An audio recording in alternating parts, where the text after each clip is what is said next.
Mga sangkay, alam nyo ba na nabubulabog ngayon ang kampo ng mga DDS dahil po, mga sangkay, sa pambihirang pabahay ni PBBM doon sa Davao?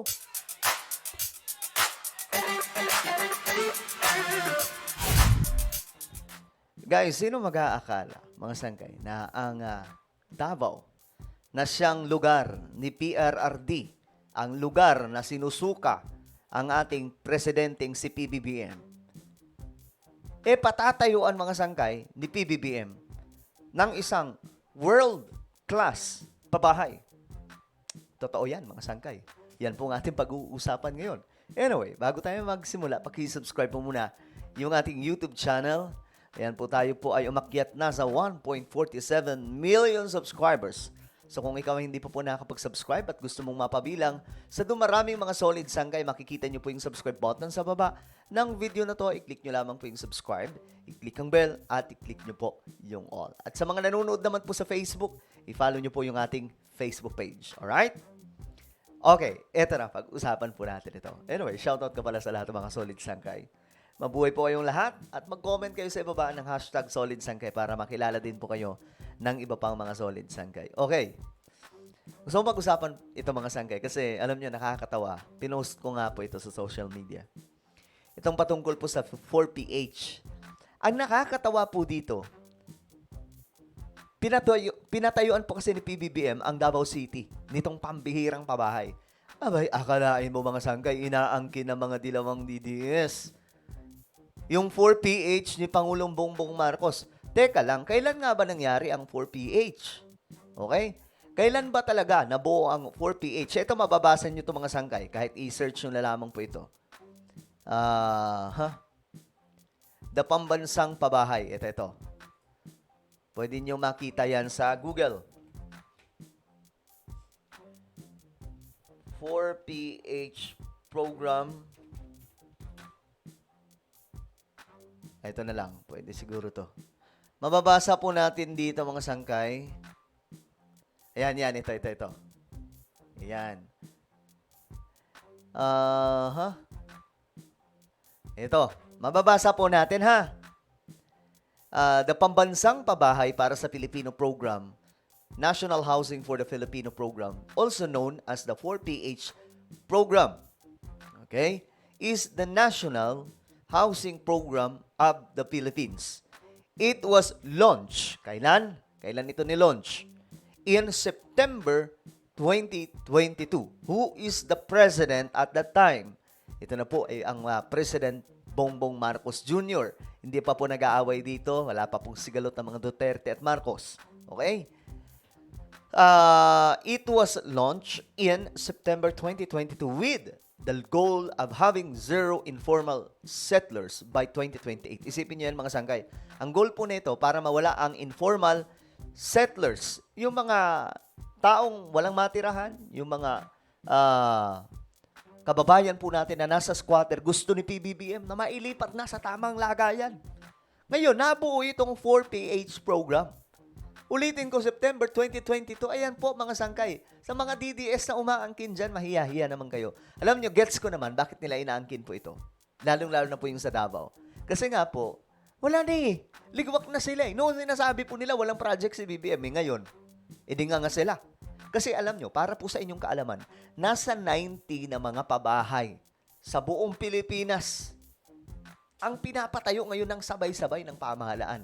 At isa na po yung nasa Davao na may makatatanggap nga po na nasa 7,000 na mga pamilya. Okay?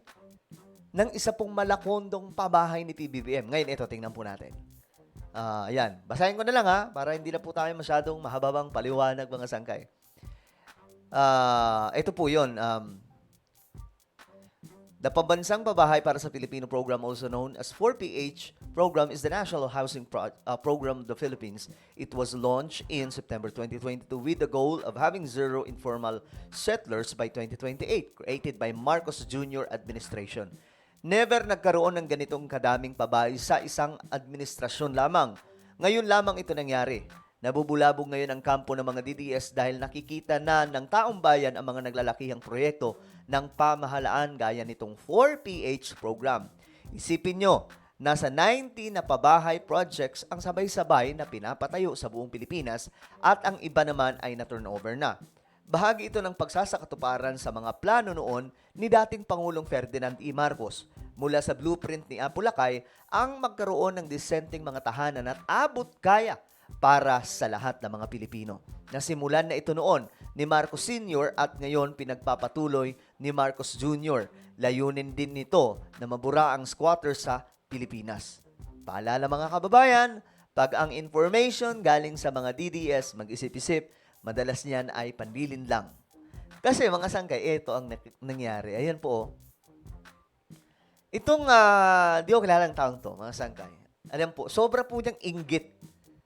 Dahil nga po, siguro, hindi niya matanggap yung pride nila, hindi po nila talagang kinakaya na maging ang Davao City na siyang lugar ng mga Duterte, pinagawaan po ni PBBM ng malupit na pabahay. Ayan o. Yes, People's Ville is real, located at Riverside, Calinan District, Davao City. But it is a shame for him to claim such project. This is former President Rudy Duterte's project here in Davao City. The first government condo for the people here in Davao. I can testify because I am one of the applicants of this project. Wow. The project actually started before the pandemic. Medyo matagal natapos because of the pandemic crisis. But hopefully this April turnover ceremony na. So please sir, wag nyo pong ubusin ang konting natitirang respect namin for you. Please stop taking credit. Alam nyo guys, kung wala kang alam talaga, mga sangkay, kagaya po nitong nag-comment, kapanipaniwala talaga, pag hindi na fact check, dami talagang maniniwala. Exactly. Kung walang nag-fact check dito, mga sangkay, kung hindi ko po ito nakita, ang dami maluloko. Diba? Tandaan po natin, ang 4PH program, kailan lamang po nangyari? September 2022, Diyos mio Marimar. Paano mo nasabi na kay Duterte? Wala na po si Diyos mio Marimar naman, pinagloloko po tayo ng mga taong to.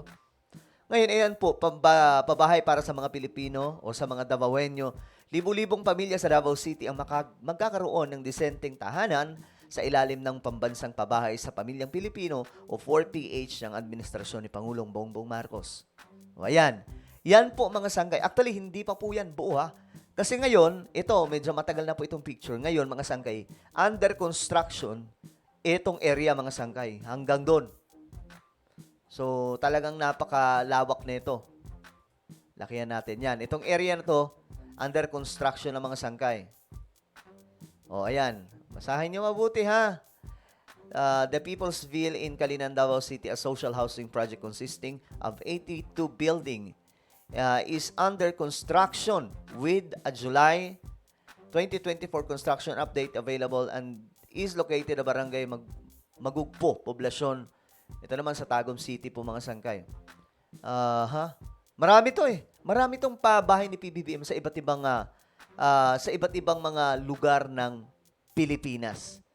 So, iyan po ang construction. Hindi po, dati mga sangkay, nagpo-post tayo ng ganito. Sinasabi po nila, hindi totoo yan. Ano yan? Edited lang. Edited yung mukha nyo. Ayan nagulat sila. Edited pala. O ayan. O ngayon, ito po mga sangkay yung hitsura na. Yung kanina, nakita nyo naman, wala pa po ito, di ba? Hindi pa po naaayos, wala pa construction na nangyayari. Pero ngayon, makikita ninyo mga sangkay, ayan po, meron na. Meron na pong pinapagawa din. Ayan pati doon.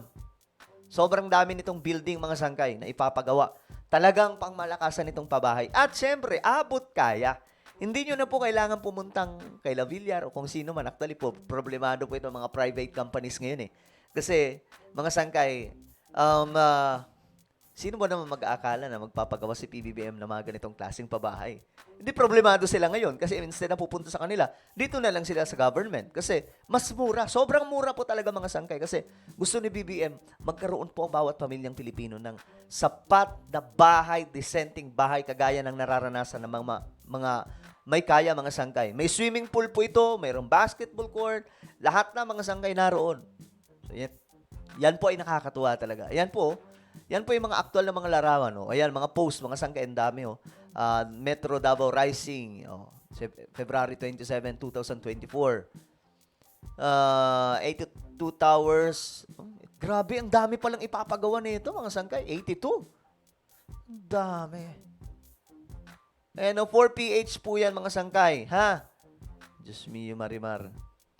Ayan, Isa mong, sabi dito, the project composed of a total of 8,200 residential units is among the ongoing projects under the Pambansang Pabahay para sa para sa Pilipino program for PH.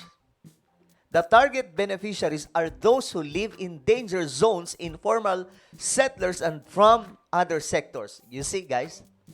Talagang mga mahihirap yung target nito, ha? Ayan.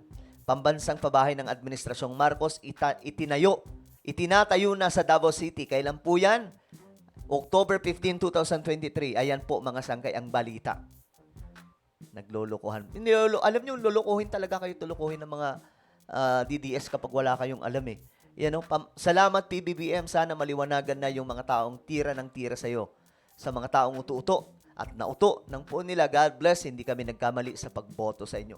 Ako mga sangkay, I'm proud to say, hindi pa ako nagkamali ng pagboto. Kasi nakikita ko naman yung ginagawa eh. Diba? Ayan, the best president, tahimik pero maraming ginagawa. Good job, Mr. President. Ayan, hindi ito nakikita ng mga DDS, blinded evil world. Ay, nako. Ayan So again, guys, good news po ito. Well, isa lamang po ito sa napakaraming mga project ni PBBM. Alright? So ano po ang inyong opinion? Just comment down below. Guys, meron po tayong YouTube channel. Sangkay Revelation, hanapin nyo po ito sa YouTube. Kapag nakita nyo na, i-click nyo po yung subscribe, i-click ang bell, at i-click nyo po yung all. Ako na po ay magpapaalam. Mag-iingat pong lahat. God bless everyone.